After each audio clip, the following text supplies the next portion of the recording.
July 11th, 2024, we went on our first ferry from Whittier to Cordova. It was about a 6-hour ferry ride.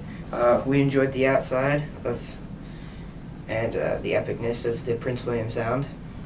We stayed at the Orca Adventure Lodge in Cordova. It's a bit on the outskirts of town. It's right on the shore of the Prince William Sound. What makes Orca Lodge so special to people is like a lot of people want to go fishing there, and people want to explore the beautiful town of Cordova. We stayed there for 3 days and 4 nights. While we were in Cordova, we went to the Cordova Science Center and learned about mariculture.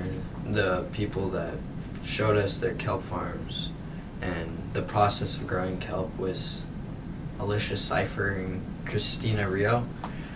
We also got a tour of the Science Center and found out they run on 100% hydropower. On the 12th of July, we went out on a boat to see some kelp and oyster farms, which was really, really cool to see because most of us have never seen kelp or oyster farms. So when we went and saw, we got to hold the line of kelp and look at it and observe it up really close, which is really cool.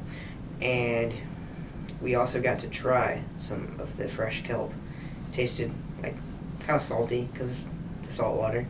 The kelp farming is really, really good for like the environment. It's good for like a good carbon sink. It pulls a lot of carbon out of the air. And on July 13th, we visited Cordova Museum.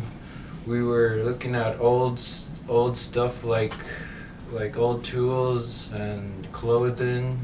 We learned about the oil spill in 1989.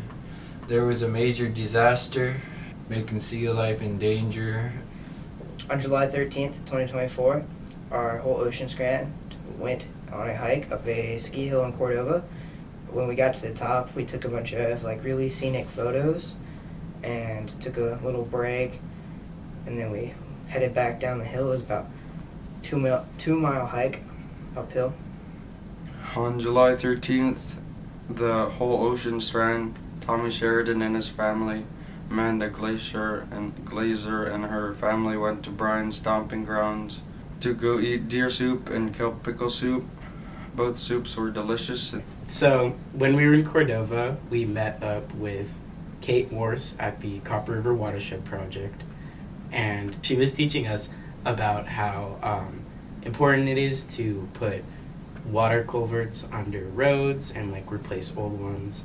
And one of the big projects that the Copper River Watershed Program was working on is replacing the weir in Eyak Lake, and that's going to preserve the water levels in Eyak Lake and help fish survive in the Copper River Basin. On July 14th, we went to see Clay Copeland, the general manager of Cordova Electric Cooperative. He informed us that the buildings are 100% hydroelectric powered, but they have diesel backup generators. Their generators have saved over 55,000 gallons of diesel already this year. Their generators are ready to use if the hydroelectric power does not turn power on. So when we were in Valdez, when we were staying at the Prince William Sound College, we worked with our amazing friend Amanda Glazer and her colleagues to learn about ocean acidification, salinity, turbidity, and dissolved oxygen in and like what that means in the Prince William Sound.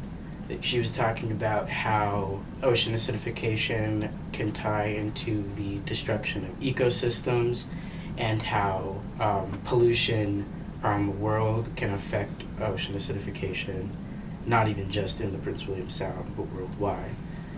On July 17th, we went to the harbor to measure the pH levels, salinity, and check the dissolved oxygen. We learned what is affected by the acidification and what the ocean can look like when the acidification keeps growing in the future. On July 17th, we went to the Solomon Gulch Hatchery in Valdez. We learned how the fish hatchery operates during the summer. Our kayak adventure, we went out to Valdez and passed some docks, rocks, and some boats. Then we stopped at the beach and we did some water collection and measuring the salinity and then the oxygen level.